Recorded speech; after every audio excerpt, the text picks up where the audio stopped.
जो जो वीडियो देख रहा है चैनल को लाजमी सब्सक्राइब करें। और फिर एकदम से हुमा बाजी पीछे हो गई और जैसे ही वो पीछे हुई तो उसी लम्हे उसको झटका लगा क्योंकि काम हो चुका था। फिर क्या था, मैं तजर्बा हासिल करने लगा। वो बोली, भाई आराम से तजर्बा हासिल करें, अगर हमारी आवाज़ किसी ने सुन ली तो बदनामी होगी। मैंने कहा, तुम्हें क्या फ़र्क पड़ता है, तुम्हारी तो शादी हो चुकी है। वो बोली, लेकिन वो आपके जैसा नहीं है।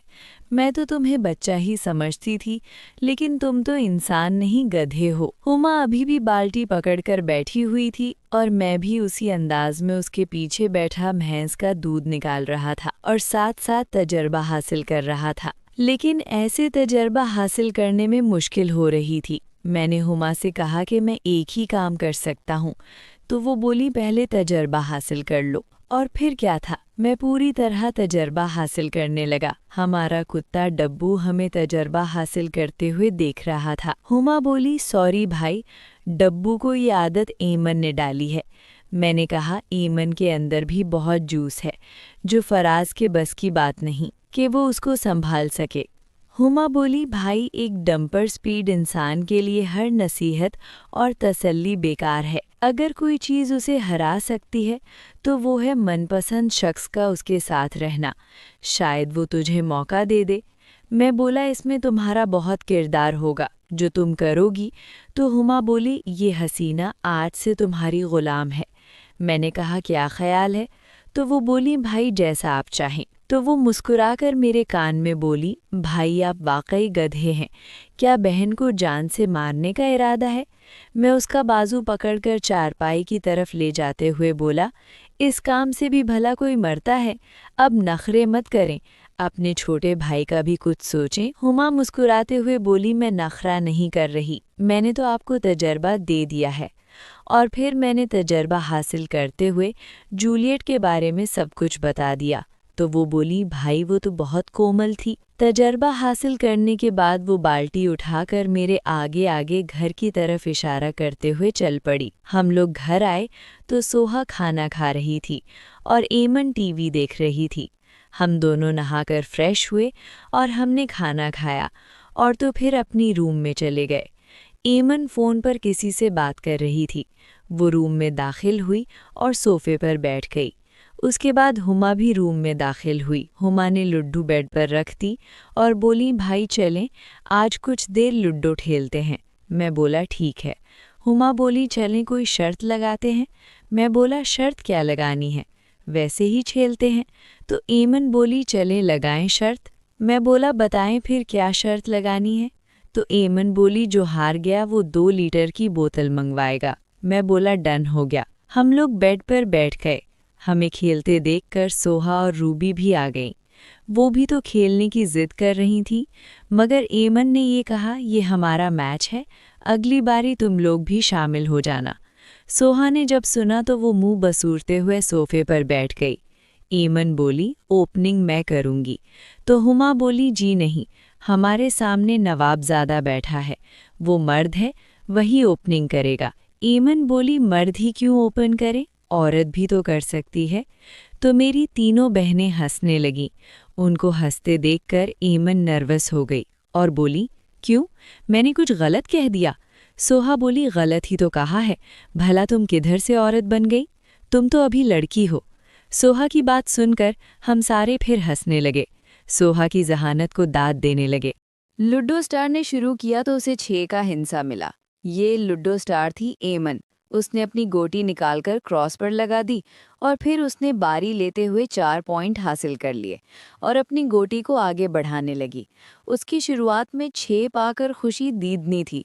वो हमें वार्निंग देते हुए बोली, आज यहाँ बोतल नवाबजादा पिलाएगा या फिर हुमा पिलाएगी।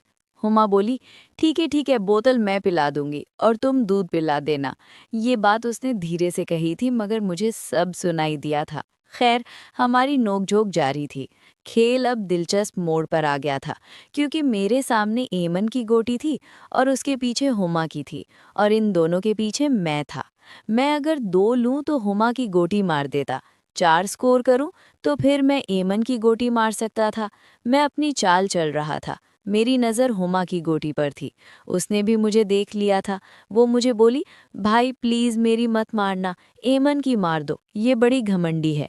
एमन मुंह बसोड़ते हुए बोली, देखो नवाबजादे, तुम अपनी बहन को छोड़कर अगर मेरी मारोगे तो ये चीटिंग होगी। अपना नेचुरल गेम खेलो और हुमा की गोटी मार दो। सोहा बोली, नहीं भाई तुम एमन की ही मारो, ये बड़ी बातें करती है। मैंने जैसे ही चाल चली तो 4 स्कोर आए तो मैंने झट से एमन की गोटी मार दी। वो तो रोने वाली हो गई। मैं बोला, रिलैक्स यार, जस्ट गेम यार।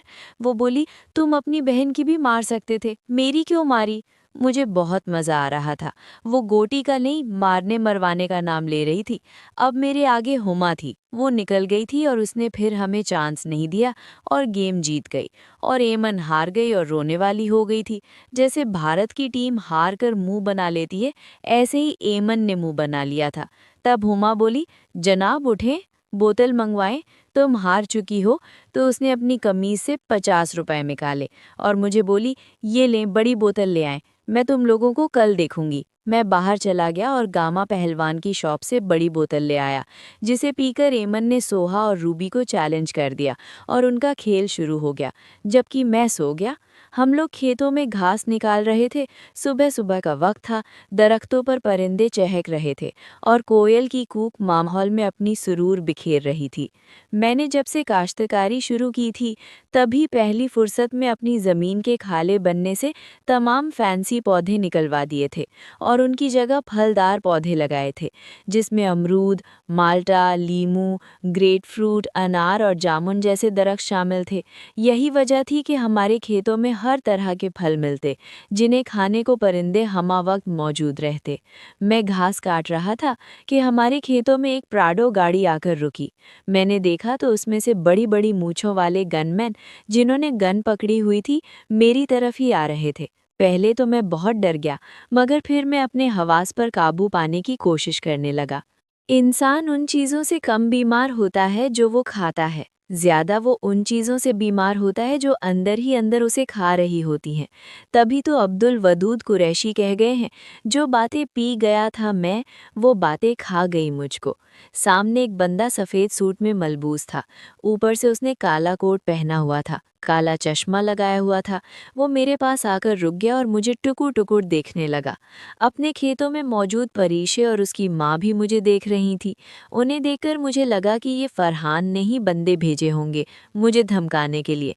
खैर, वो सफ़ेद सूट वाला बंदा मुझे बोला, पुत्र मुझे पहचाना मैं कौन हूँ? तो मैंने सलाम किया और बोला, नहीं जनाब, मैंने आप लोगों को नहीं पहचाना, अपना तारुफ खुद ही करवा दें तो बेहतर है। वो बंदा बोला, मेरा नाम सरदार बहराम खान है, मैं आपके वालिद का बहुत अच्छा दोस्त हूँ। मैं बोला, चलें बैठ के बात करते हैं। मैं उन्हें डेरे पर मौजूद चारपाइयों पर बैठने को बोला तो वो लोग बैठ गए और उन्हें देखकर साहिर और उसके पापा भी आ गए। वो भी बैठ गए। मैं घर में चाय का बोल कर आया सदफ को और उनके पास बैठ गया। कुछ ही देर में चाय तैयार हो गई, जिसे नोश फरमाकर वो बंदा बहराम खान बोला, बेटा तुम इमरान हो ना, जिसका नाम नवाबजादा है? मैंने कहा, जी अंकल मैं वही हूँ। तो वो बोले, बेटा ये बात आज से 7 साल पहले की है, जब मैं गांव तुम्हारे बाप से मिलने आया था। उस वक्त मैं सियासत में था। फिर मैंने पाकिस्तान मुस्लिम लीग की तरफ से सूबाई असेंबली का इलेक्शन लड़ा और मैं जीत गया। उसके बाद मैंने मसरूफ़ होने की वजह से गांव का दौरा नहीं किया। आज आपके बाप का शहर में आपके अंकल लियाकत ने बताया कि वो अब दुनिया में नहीं रहे, तो मैं आप लोगों की खबरगिरी करने चला आया। मैं बोला, बहुत शुक्रिया जनाब, जो आपने पापा से दोस्ती निभाते हुए हमारी खबरगिरी की। बहराम खान, बेटा कोई हमारे लिए खिदमत हो तो बता देना, हम अभी अपने शहर में ही होता है।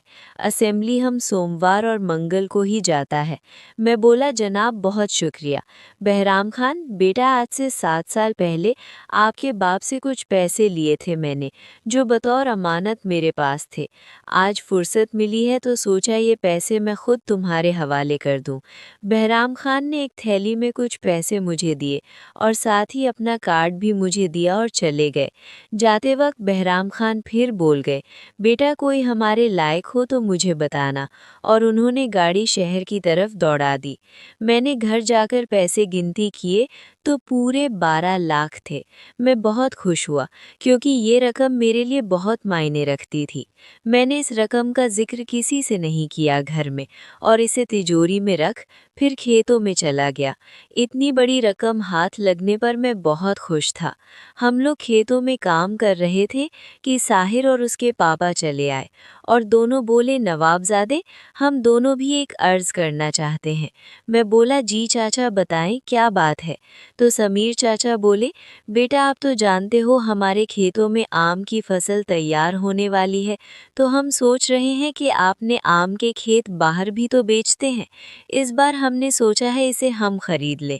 मैं बोला, अंकल जी वो तो ठीक है, मगर इस बार आम का रेट ज़्यादा है, इस बार 4,50,000 इसकी कीमत लगी है। मैंने सोचने का वक्त मांगा है।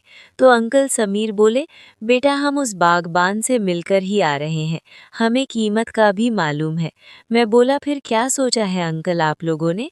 अंकल बोली, चल घर चलकर बात करते हैं और तरबूज की फसल के कुछ पैसे रहते हैं वो भी ले लेना और बैठकर बात भी कर लेते हैं, वहीं बयाना भी कर लेंगे। मैं बोला, आप चले, मैं कुछ देर तक आ जाता हूँ। मैंने कुछ ज़रूरी काम निपटाए तो हम घर आ गए क्योंकि दोपहर के खाने का वक्त हो गया था। हमा बाजी ने आज बिरयानी बनाई थी जिस पर सोहा और एमन हमला कर रही थी। हमा ने मुझे बिरयानी की प्लेट दी और मैं खाने की मेज़ पर बैठकर बिरयानी खाने लगा। मेरे सामने हमा और एमन भी बैठ गईं और वो मेरी प्लेट की तरफ ही देख रही थी और कुछ खुसुर-फुसुर कर रही थी, शायद मस्ती कर रही हूँ। मैंने बातों में मसरूफ़ देखकर एमन की प्लेट से लेग पीस उठा लिया तो वो चिल्ला उठी, बोली, ये क्या बात हुई, लेग पीस वापस दो मुझे। तो मैं बोला, तुम लड़कियां वैसे तो कहती हैं हम चिकन नहीं खाते और सबसे अच्छा पीस खुद खा जाती हैं। तो वो बोली, तुम लड़कों की भी ये बुरी आदत है, जब देखो टांगे उठा लेते हो। सोहा ने एमन को मुक्का मारा और बोली, एमन होश कर। तो एमन बोली, मुर्गी की टांगे बोल रही हूँ यार, तुम लोग अपनी समझ बैठी हो। वो दोनों हंसने लगी और मैं उसे खाते हुए बोला, एमन एक बात कहूँ? तो वो निवाला लेते हुए बोली, जी फरमाइए नवाब साहब। तो मैं बोला, तुम ना लेग पीस ना खाया करो, बल्कि तुम सीने का गोश्त खाया करो। मेरी बात सुनकर हमा और सोहा दोनों हंसने लगी। अब मैं भी खूब हंसा क्योंकि मैंने बरवक्त जवाब दिया था। मैं खाने के बाद हमा से बोला, मैं बाहर जा रहा हूँ, शाम तक आ जाऊँगा। तो वो दरवाजे पर मुझे धीरे से बोली, भाई आज शाम को दूध निकालने में अकेली नहीं जाऊँगी, बल्कि एमन भी तैयार है।